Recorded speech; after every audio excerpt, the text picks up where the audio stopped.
JAFA 2023-24 apharman anong-Eh mate JAFA Achiever Award 2023-24 apharman kipi kepajir ponamai.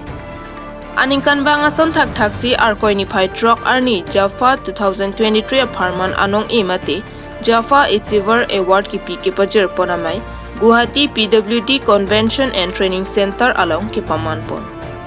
Arkoi ni phai truck arni porphai kep along Guwahati PWD Convention and Training Center along JAFA Achiever Award 2023-24 apharman aphan anong-Eh kipi kepajir mate kiron pon amai padopon.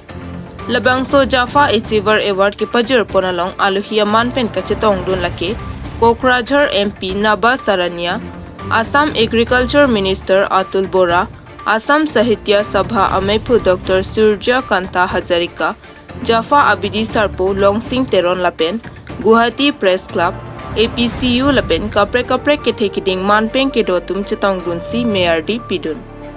Labangso JAFA 2023-24 apharman anong-Eh kang waipon along Karbiang Longpen satame bang truck aphan ing waipon.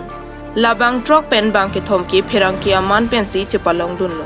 Lapen bang ke thoma bang ke rat ham phang aphan ke claim ke dampi amen pen si chepalong dunlo.